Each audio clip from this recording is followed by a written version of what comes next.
શ્યામ agro Manavadar આજે મટિયાણા ગામની અંદર અમે 8 કે 10 દિવસ પહેલા ફિલ્ડ મીટિંગ કરી હતી અને મીટિંગની અંદર અમારે બાપા નામ કેવું તારા બાપા મીટિંગમાં હાજર હતા અને માંડવી બહુ નબળી હતી, અતિ નબળી હતી અને મેં એને રાતે બત્તી કરી અને ફિલ્ડ કરી અને બાપાએ મને બીજી બત્તી દીધી અને બાપાએ હાથમાં બત્તી લઈ અને અમે બે રાત્રે ખેતર ઉપર આવી અને ફિલ્ડ કરી અને જોઈ અને મેં એને ડોઝ આપ્યો હતો. એનું રિઝલ્ટ એને પરફેક્ટ મળ્યું છે. આજે બાપા કહે છે તો આપણે બાપા પાસેથી સાંભળીએ કે બાપાને કેવું રિઝલ્ટ મળ્યું. બાપા પેલા તમારું નામ? હા, નામ બોલો. કારાભાઈ રણસભાઈ ઝાલા મટિયાણા. હા, હવે આપણે અહીં મીટિંગ કરી ત્યારે ક્યારે આપણે તમારી માંડી જોવા આવ્યા હતા? રાત્રે 11:30 વાગે બત્તી લઈ અને હું બાપા બે મગફળી જોવા આવ્યા હતા. બાપા ત્યારે મગફળીમાં શું પ્રોબ્લેમ હતો? તો એ મગફળી હાવ પીળી પડી ગઈ હતી, નબળી હતી, બેહી ગઈ હતી. હા, અત્યારે નરવાઈ આવી ગઈ અને તંદુરસ્તી આવી ગઈ. હાઈ કલાક. કેટલા વીઘાની માંડવી હતી બાપા તમારી? એ આપણી માંડવી હતી 17 વીઘા. 17 વીઘાની માંડવી હતી. મેં ડોઝ આપ્યો કેટલા બાપાનો? કેટલા રૂપિયાનો ડોઝ હતો? 1600 રૂપિયાનો ડોઝ આપ્યો. તો આજે જેમાં થઈ હતી કેટલા દિવસ થયા બાપા?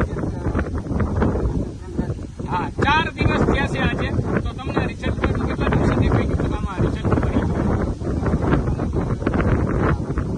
હા, 48 કલાકની અંદર અમારું રિઝલ્ટ મળતું હોય છે. હું દરેક ખેડૂતને હું કહેતો હોઉં છું અને અમારા હાજાભાઈનો હમણાં અમે વિડીયો ઉતાર્યો છે એને પરફેક્ટ. બાપા આ મગફળી તમે રોજ જુઓ છો ને?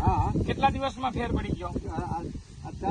હા, 5 દિવસ કે 6 દિવસ થયા જ હજી એને રાઉન્ડ માર્યો છે અને આ બાપા એવું કહે છે કે 5 દિવસની અંદર આનો કલરમાં ફેર પડી ગયો. તો આવું રિઝલ્ટ અમારું દરેક છે. તો બાપા મારું કામ મેં તમને મીટિંગમાં જે લોકોને કીધું હતું એ અને અમારા એગ્રો વિશે અમારા દવા વિશે ખેડૂતને તમે હું ભલામણ કરો? ભલામણ કરો. હા, બહુ સારી ભાઈ ભલામણ છે. હા, અને આ દવા વાપરજો ભાઈ કે. હા, અને એનું રિઝલ્ટ અમને મળ્યું 100%. બધાને મળે જ છે બાપા. બધાને. અને તમને ભરોસો હતો અમારા ઉપર કે રિઝલ્ટ મળશે?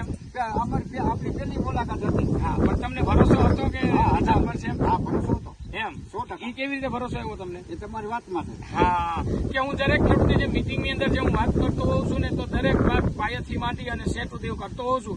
તો ખેડૂતને વિશ્વાસમાં લઈ અને નોર્મલ ખર્ચાથી હું એનો પાક સુધારું છું. બરાબર ને બાપા? 1600 રૂપિયા તો કઈ નોર્મલ ખર્ચા છે અને માંડવી તમારી ભાગતી થઈ. હવે તમારી માંડવીને કઈ કરવાનું છે નહીં. શ્યામ એગ્રો માણાવદર.